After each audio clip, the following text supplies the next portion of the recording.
ପିଲାମାନେ ଆଜି ଆମେ କିଛି ଜାଣିବା ଜିନିଷ ପଢ଼ିବା। ତ ପିଲାମାନେ ଭିଡ଼ିଓଟି ବିଲକୁଲ ସ୍କିପ୍ କରିବନି, ସ୍କିପ୍ କଲେ ଜମା ବି ଜାଣିପାରିବନି। ତ ମୁଁ କିଛି କ୍ୱେଶ୍ଚିନ୍ ପଚାରିବି ଆଉ ତା ଆନ୍ସର୍ ମଧ୍ୟ ମୁଁ କହିବି। ତ ଆସ ଜାଣିବା ପିଲାମାନେ, ଆମେ 23ଟା କ୍ୱେଶ୍ଚିନ୍ ମୁଁ ତୁମକୁ ପଚାରିବି, 23ର ଆନ୍ସର୍ ବି ମୁଁ ନିଜେ କହିବି, ଯେଉଁଟାକି ତୁମେ ଭଲସେ ମନେ ରଖିବ, ଘରେ ରିଭିଜନ୍ କରିବ, ତୁମକୁ ବହୁତ ହେଲ୍ପଫୁଲ୍ କରିବ। ତ ଠିକ୍ ଅଛି, ଓଡ଼ିଶାର କାଶୀ କେଉଁଠି ଅଛି? କହିଲେ ପିଲାମାନେ, ଓଡ଼ିଶାର କାଶୀ କେଉଁଠି ଅଛି? ଆନ୍ସର୍ ହେଲା ଭୁବନେଶ୍ୱର। ତ ଓଡ଼ିଶାର କାଶୀ ଭୁବନେଶ୍ୱର। ନେକ୍ସଟ ହେଲା ଓଡ଼ିଶାର ଶଙ୍ଖକ୍ଷେତ୍ର କେଉଁଠି? ହେଲା ପିଲାମାନେ, ଓଡ଼ିଶାର ଶଙ୍ଖକ୍ଷେତ୍ର କେଉଁଠି? ଆନ୍ସର୍ ହେଲା ପୁରୀ। ଓଡ଼ିଶାର ଶଙ୍ଖକ୍ଷେତ୍ର ହେଉଛି ପୁରୀ। ଓଡ଼ିଶାର ଗଦାକ୍ଷେତ୍ର କେଉଁଠି? ପିଲାମାନେ ଭଲସେ ମନେ ରଖିବ, ବହୁତ ଇମ୍ପୋର୍ଟାଣ୍ଟ କ୍ୱେଶ୍ଚିନ୍ ଗୁଡ଼ା ନିହାତି ଆଗକୁ ତୁମକୁ ଦରକାର ହେବ। ଓଡ଼ିଶାର ଗଦାକ୍ଷେତ୍ର କେଉଁଠି? ଆନ୍ସର୍ ଯାଜପୁର। ଓଡ଼ିଶାର ଅର୍କକ୍ଷେତ୍ର କେଉଁଠି? ଆନ୍ସର୍ ହେଲା କୋଣାର୍କ। ଓଡ଼ିଶାର ଅର୍କକ୍ଷେତ୍ର ହେଉଛି କୋଣାର୍କ।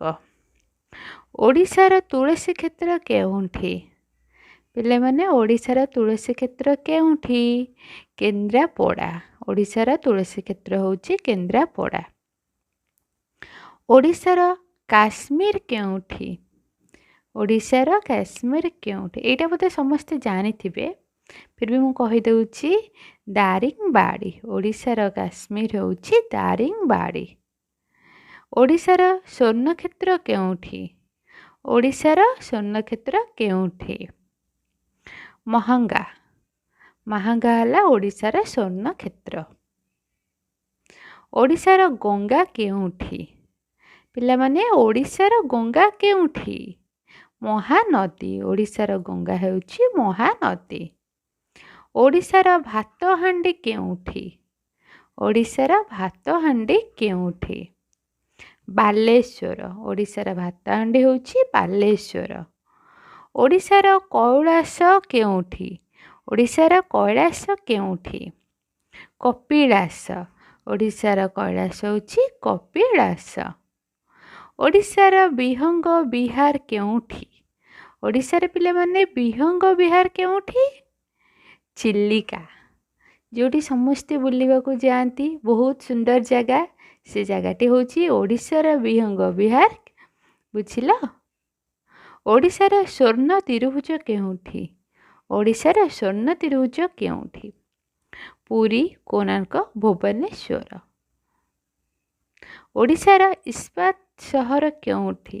ଏଇଟା ବି ପ୍ରାୟ ପିଲା ଜାଣିଥିବେ, ତ ଠିକ୍ ଅଛି, ମୁଁ କହିଦେଉଛି, ରାଉରକେଲା। ଓଡ଼ିଶାର ହୀରକ ତ୍ରିଭୁଜ କେଉଁଠି?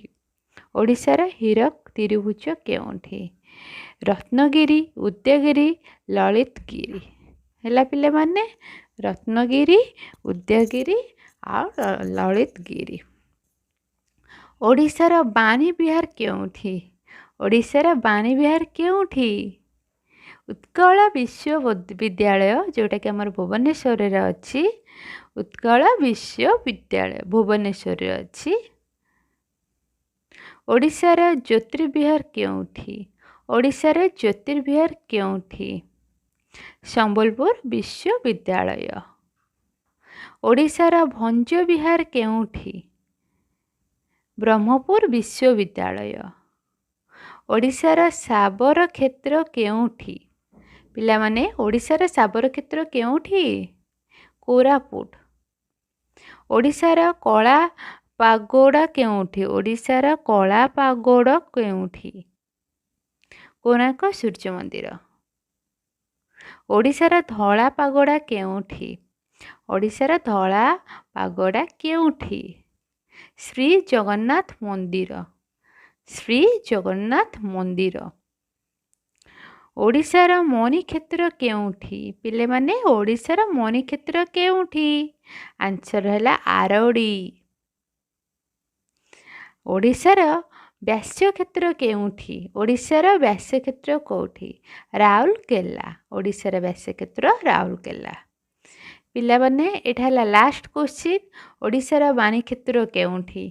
ଆପରେ ପିଲାମାନେ ଆକୁ ଭଲ ଭାବରେ ରିଭିଜନ୍ କରିବ, ଘରେ ପଢ଼ିବ ମନ ଦେଇକି, ବିଲକୁଲ ଭିଡ଼ିଓକୁ ସ୍କିପ୍ କରିବନି। ବହୁତ ହେଲ୍ପଫୁଲ୍, ଏକ୍ଜାମ୍ରେ ବି ପଡ଼ିପାରେ, କିଏ ବି ପଚାରିପାରେ। ଜିକେ କ୍ୱେଶ୍ଚିନ୍, ଜେନେରାଲ୍ ନଲେଜ୍ ତୁମକୁ ଲାଇଫ୍ରେ ବହୁତ ହେଲ୍ପଫୁଲ୍ କରିବ। ସ୍କିପ୍ କରିବନି, ଦେଖିବ। ଠିକ୍ ଅଛି। ଓଡ଼ିଶାର ବାଣୀକ୍ଷେତ୍ର କେଉଁଠି? ଓଡ଼ିଶାର ବାଣୀକ୍ଷେତ୍ର ଜଗତସିଂହପୁର। ଓଡ଼ିଶାର ବାଣୀକ୍ଷେତ୍ର ହେଲା ଜଗତସିଂହପୁର। ତ ଠିକ୍ ଅଛି ପିଲାମାନେ, ଭିଡ଼ିଓଟି କେମିତି ଲାଗିଲା ମୋତେ କହିବ। ଆଉ ଭିଡ଼ିଓଟିକୁ ଲାଇକ୍ କରିବ, ଚ୍ୟାନେଲଟିକୁ ସବସ୍କ୍ରାଇବ୍ କରିବ। ଆଉ କେମିତି କ'ଣ କ୍ୱେଶ୍ଚିନ୍ ଦରକାର ବି କହିବ, ମୁଁ ଟ୍ରାଏ କରିବି ଆଣିବା ପାଇଁ ସେଇ ଟାଇପ୍ର କ୍ୱେଶ୍ଚିନ୍। ତ ଏବେ ମୁଁ ରଖୁଛି। ଠିକ୍ ଅଛି, ବାଏ ବାଏ।